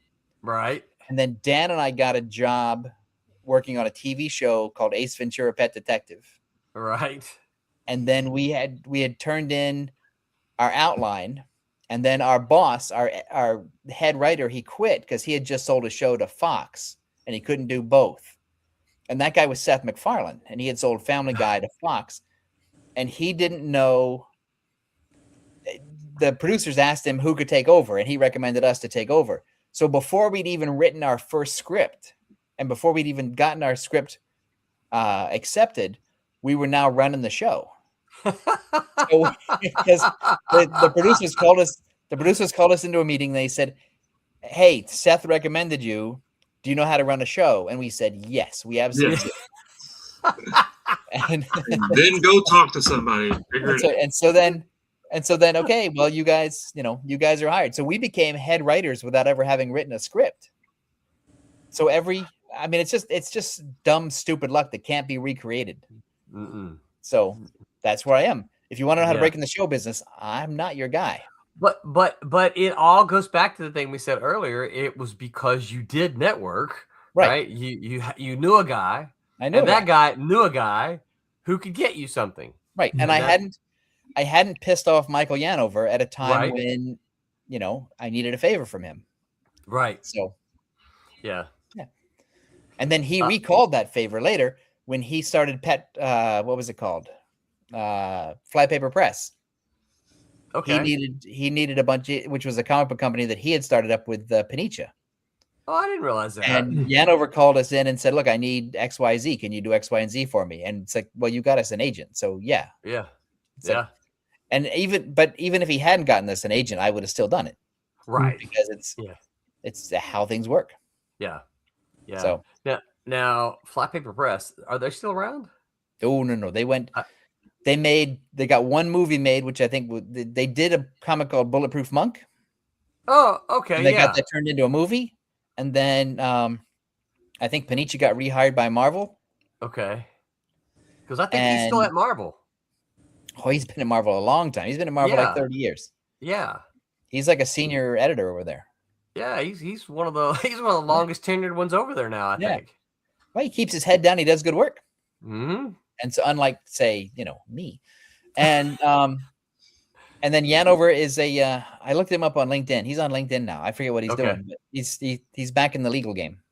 Okay. But by the way, I've asked Panicia to come on, and he said he would love to. He has to get it cleared through Marvel. Yeah, that means no. Yeah. So he may be, like, I've asked one or two other people who have said, not while I'm in my current position, but when I'm out of this position, I will be happy to come on and talk to you. The thing is, I think they think that we're gonna be mean and trying to dig up dirt, and they don't want to be in that position where it's really just like, no, we want to know why Rom appeared in this issue of Spider-Man. Yeah, exactly. That's all. Yeah, that's fine. We don't care about the controversy. Tell me why this happened. Yeah, exactly.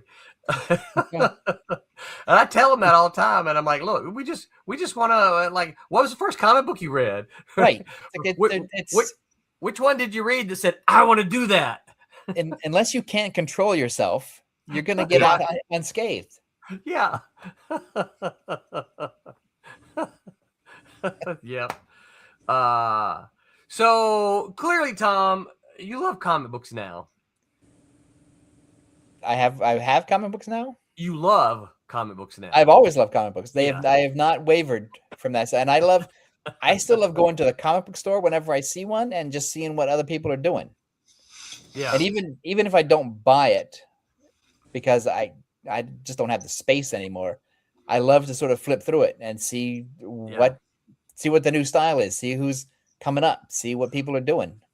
Well, and the thing I like, for me personally, Mike and Tommy, is that your the things that I see that you talk about, I appreciate because they're I'm going to say eclectic. That may be too harsh of a word, but maybe.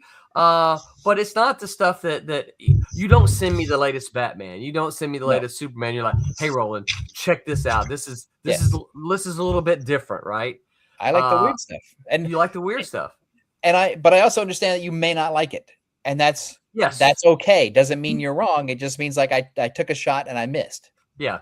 And so, but I think there's so much weird stuff in comics that people are trying. And I think of comics as comic strips, comic books, webtoons, digital comics, all that stuff. It's all comics to me. Yeah. And so I'm interested in because I like to look at stuff and go, I wish I'd had that idea. Yeah. Or I wish I could do that. Yeah. I see stuff that other guys have written and I think, well, how did they set that up? How did they come up with that? Because sometimes my brain a lot of times is still stuck in, Silver Age and Bronze Age comics. Yeah. And mine's still stuck with fart jokes. Right. And I think and I'm still stuck with writing stuff from like my perspective. Right. And it's like, well, I got to figure out ways to expand that out so that it's not just me. Yeah. Yeah. And so if I was doing a single book, then yeah, it'd be my perspective. But if I was doing if I'm working in television or whatever, I've got to have other perspectives. Yeah. And You've got to think about the bigger audience. Right. Yeah. I can't just make, this is my little independent comic book. It's like, no, this is a mass market TV show. I've got to have, right. I've got to have an appeal to the four quadrants. Yeah. So, which is funny because one of the starting points and I tell my class is like, before you write anything, you have to know or have a pretty good idea who the audience is. Yeah. Because whatever you're writing is going to be different depending on the audience. If you're if you're writing a letter to the editor, if you're writing your kid's English teacher, those are different audiences, and you have to understand what it is you're writing. And what the goal is. What's the purpose of the writing? Yeah. It's like what are you trying to get? If you're writing a letter to your kids' teachers, what do you want to get from that conversation, and how can you best approach it that way? So you have to work backwards. Yep. It's like coming up with, well, here's the end of my story. Yeah. How can I get there? Right. Yeah. Yeah, So. Absolutely. Mike, Tommy, any questions? Oh, I've got a silly one. Ask it. I like silly questions. You may not have wanted to be in comics, but do you consider yourself, when you're working in TV and movies and whatever else, do you still see yourself as the comics guy that's working in all this stuff? I'm still a comic book guy.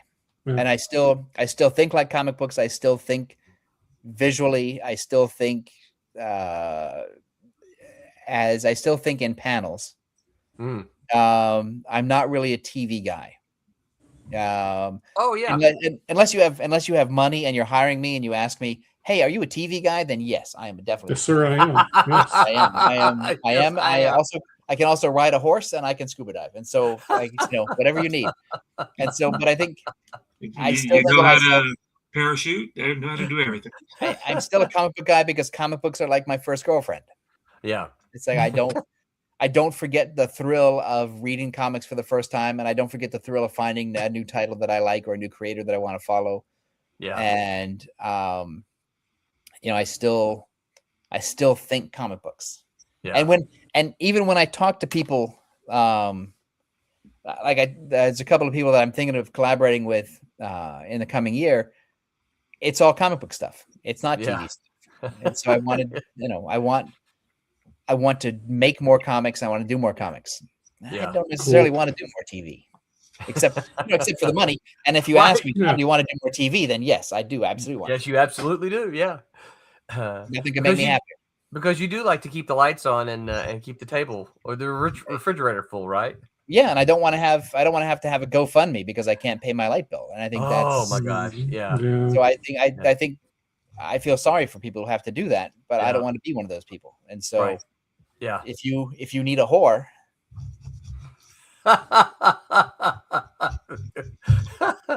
Agent Cub says, "Don't forget Roberta's questions." Thank you, Agent Cub, for reminding me that. So Roberta's question was, if I remember correctly, is how did Dinosaurs for Hire come about? So very briefly, because it's a dumb story. I think you and I talked about this once before, but I don't remember where we did.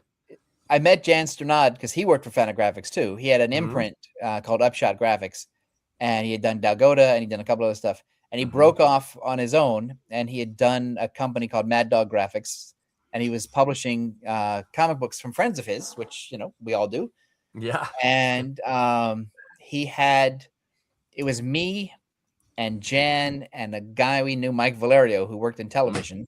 He was a producer at NBC. And Jan was trying to come up with like the big thing. What's the big thing that a big comic book idea that would sort of break out, like essentially go viral, but back in the comic books those days.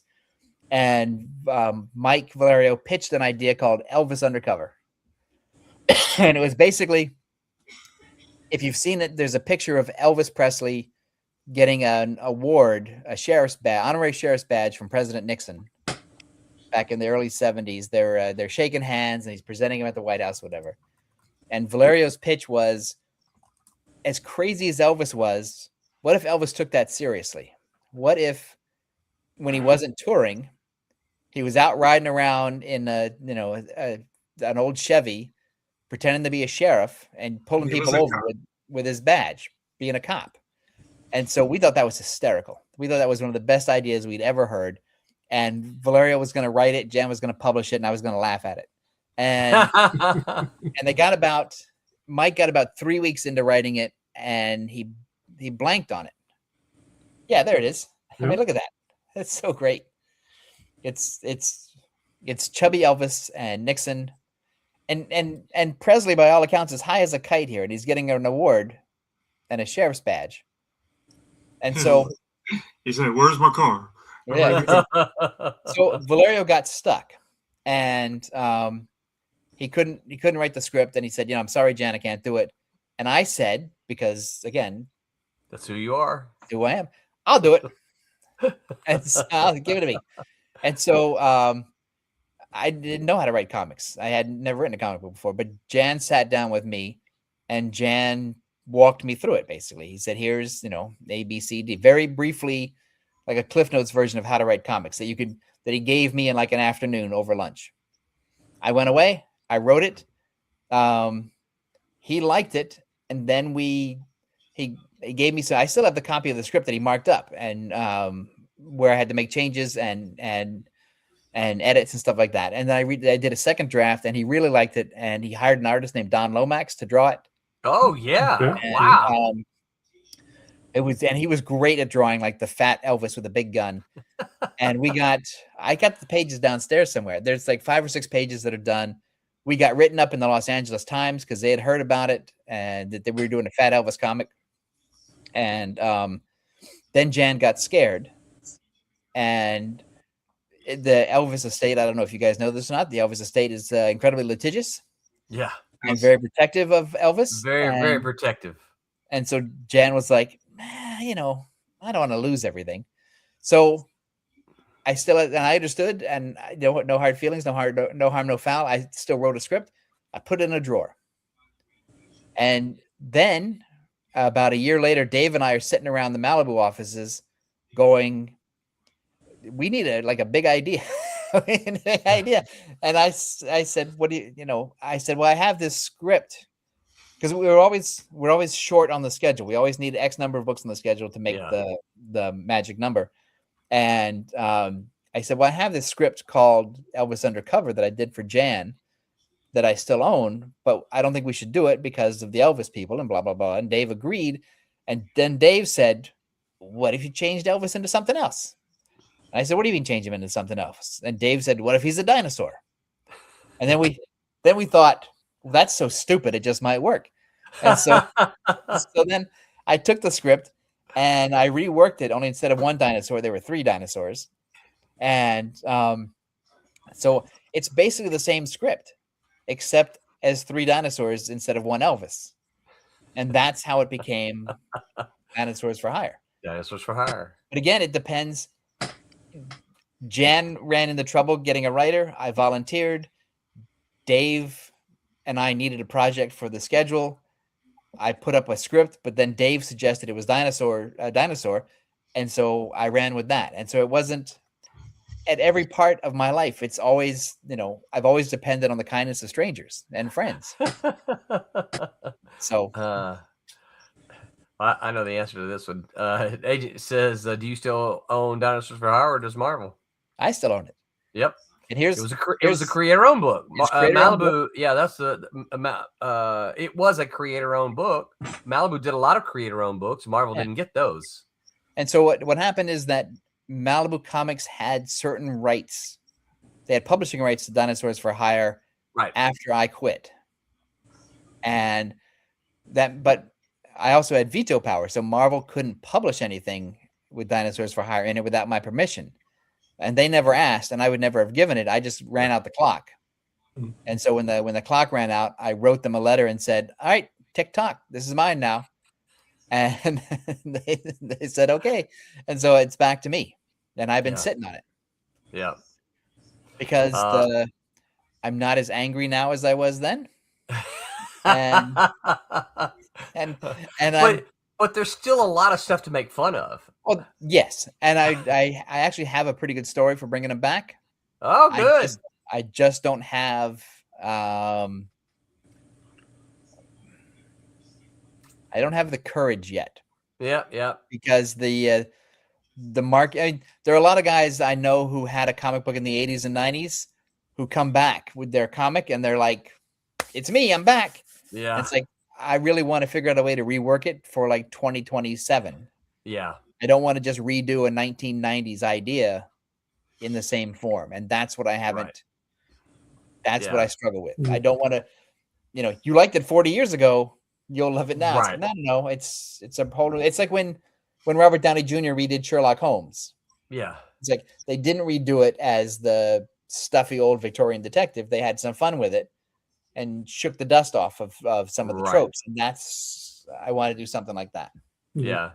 David A. Scooter says, one of the greatest titles of all time. The pitch is in the title. Yeah, it is. Yes, I agree. Agent Cub says, "Well, what was making you angry?" Were you alive back then, young man? Everything makes me angry. I was blessed to get to work with you as your editor for a little while on Dinosaurs. I don't remember you being angry as much as I remember you just wanting to make fun of everybody. Yes. And you telling me to watch myself. Yeah. So I don't remember but now I wasn't, you had already done the black and white one, right. And I came on with the color version. I just remember no one in the industry was safe. I didn't think and I know, Valiant got a lot of it because they were kind of the hot thing at the time. And yes. And I didn't think they deserved to be hot. Yeah. And a lot of it was a mystery to me. So, but I also made fun of Mike Richardson. I also made fun of a bunch of, so I'll tell you, Agent Cub, why I was really angry is that, and again, this is sort of way off topic, but I had gotten, so Dinosaurs for Hire had gotten licensed for a Fox TV show. And I was dumb and I lost control of the property to Fox at that point. And they were going to try to turn it into Mutant Ninja Turtles. Yeah. So it was going to be sort of a dumbed down, goofy, cartoon. And a game too, right? Wasn't it a console game? Oh yeah, that too. I'll get to that.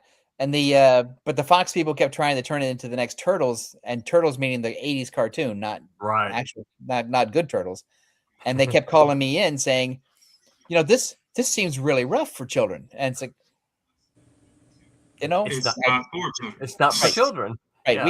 We can't really make fun of Valiant Comics on a Fox TV show. It's like, well, okay, but you bought it. I mean, you could, but so then it was, and this is where I'm just a dick in terms of protecting my creative rights. It got optioned by Sega for a video game, and that was through Bob Jacob, the Malibu co-president. Mm-hmm. And but it became clear to me that I was going to have input on the game, but there was no guarantee that my name was going to be anywhere prominent in the material. So the game could come out as Dinosaurs for Hire, but my credit, if I got it, I should consider myself lucky, young man. But it might be, my only credit might be in the game booklet, not anywhere else. So I redesigned the logo and I put my name in the logo, so they couldn't take my name out. It became Tom Mason's Dinosaurs for Hire. So at every point where somebody would try to piss me off, it's like, well, okay, I'm going to do what I always do. I'm going to rig the system. You can't take my name out of the game without screwing up the logo. So here we go. 1, 2, 3. So I was reading something about the game. Was there this did you have anything to do with this gag at the beginning? You killed the first boss and then all of a sudden the credits started rolling? I'm reading some kind of No, that came from the studio there was a studio in Diamond Bar, California, that when I would meet with, psych, and then the game kept going or something. When I would meet with them, it's like they knew, you can't in a video game, no one cares if you make fun of Valiant Comics, so that's not going to fly. Right. But they understood the sarcasm of the comic, and how can you transfer some of that? Because I'm not interested in specific bits from the comic being in the game. I don't really care about that, because sometimes it doesn't work. It's more like the comic has an attitude. You want the spirit, and I want if you can capture the spirit of that in the game, basically do what you do, but with my attitude or spirit, then we got something. Yeah. And so I gave them the leeway to do that, and that's what they came back with. I was really it's kind of messing with the players. Yes, is what your goal was. Yeah. Because the other idea is, don't do what everybody else is doing. Yeah, it's going to be there's certain rules. It's going to be a side-scrolling game. There's going to be different levels that you have to go up. There's going to be different layers of bosses or whatever. That's a given. You can't change that. But what can you do? What can you do within that framework? How can we spice it up, make it a little fun? Yeah. Flip it. Yeah. And the developers were like, "Oh, thank God." It's like, let's mess with somebody. Yeah, because they had stuff that they'd wanted to do in other games they weren't allowed to do. Yeah. And I was giving them my permission. Yeah. You're like, yeah, go ahead and do it. Go ahead and do it. If you can get this past the Sega people and they're willing to publish it, I'm in. Yeah. So you were responsible for the decline of the video game industry. Is that what it was? Putting in these crazy things. Yes, I was absolutely. I'm completely responsible for that. Yeah. The death of the 16-bit game is all my fault. Yeah. Well, I don't know if you guys have seen the clock, but we have run way over our time. I had, unless Tommy, Mike, unless y'all got another question, I do have one final question. Yes. I did have one funny thing. All right, go ahead, Tommy. Let me pull it up here so I can make sure. So when you guys were doing the Rocket comic stuff, yeah, right?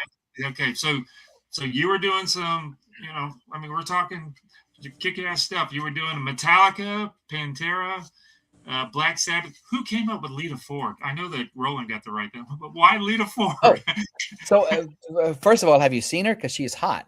Yeah, but it's not Metallica or Pantera or Black Sabbath. So all of these bands were run by the same management company who held the license, and then it was whoever. Basically, they threw it out to whoever they thought would be interested in having a comic book made, and what we thought we could sell. And Lita Ford was basically the bad girl of rock and roll at a time when bad girl comics were big, and we thought, well, that would be a good thing. And Roland got to hang out with her. Yeah, look at him there, he's dancing. She was fun. I liked the one time I talked to her. She was pretty terrific.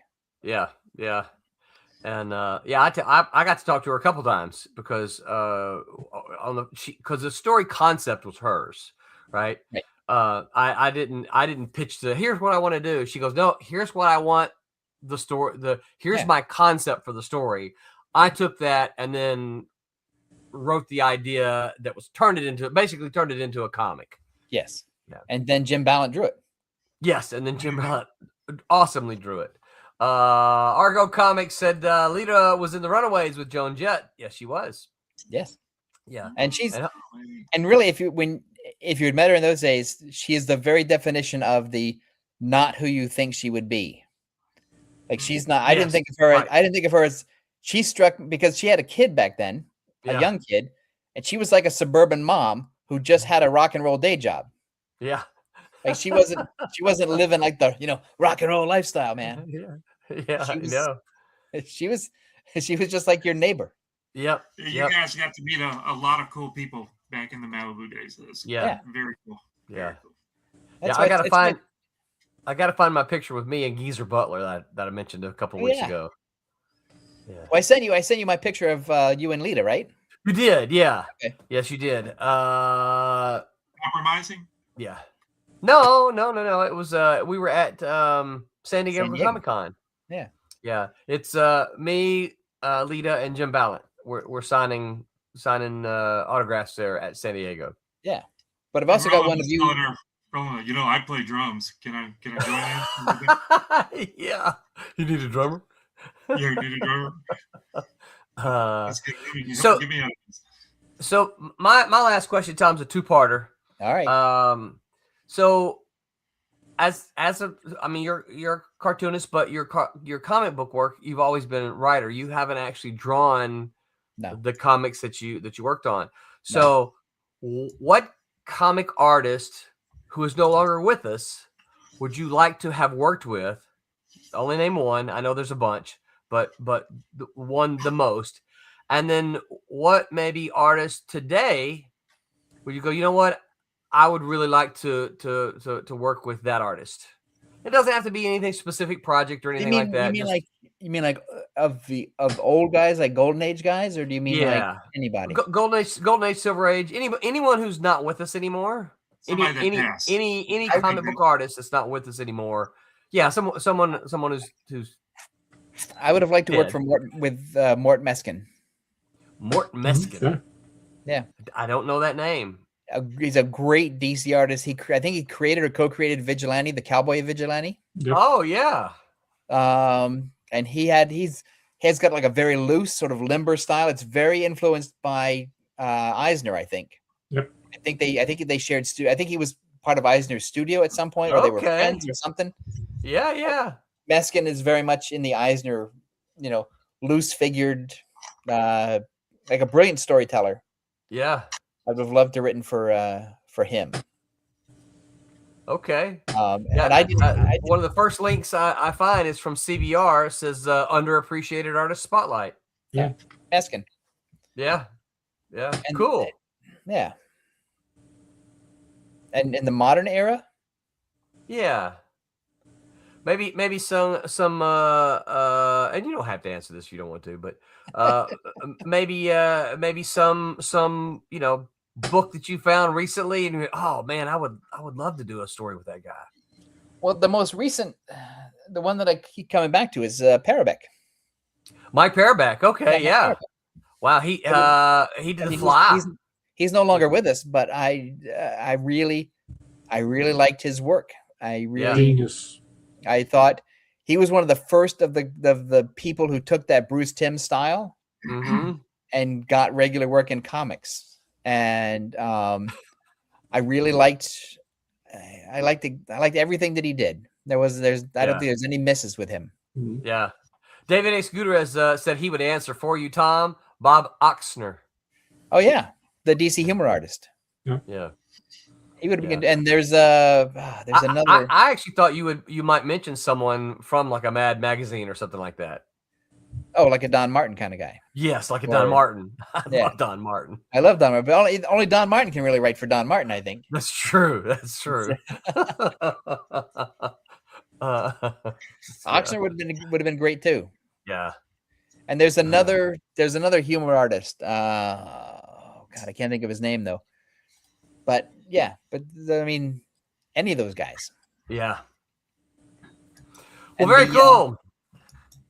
So off we go. That's it. It has been fun. It's We've time now. almost done this 2 hours. Yeah. Good Lord, people, knock it off. know. It's We got to get back to the Super Bowl. All that's right. It's 22-7 Seahawks. Oh, okay. 22-7 Seahawks. 5 minutes left, so it's pretty much over. All right, well, Oh, coming up this week. They can catch up. They can catch up. That's right. They can still do it. Coming up this week.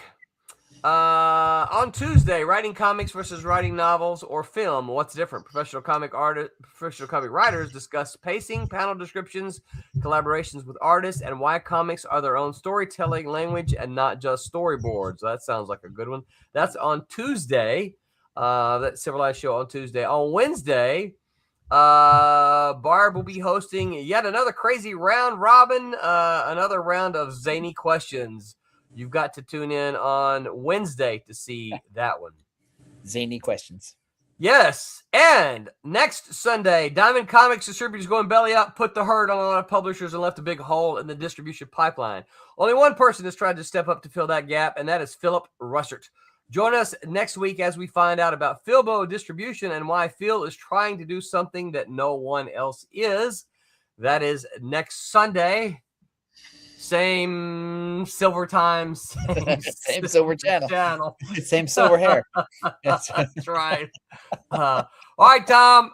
Thanks for thanks for letting me blab on and on. Yeah, the story of your life. It was fun. Lots of fun stuff. Until next week, remember to make mine Silverline. Good night, everyone. Good night, everyone. Hey, this is Paul Pelletier. Make mine Silverline. Is that okay, Roland?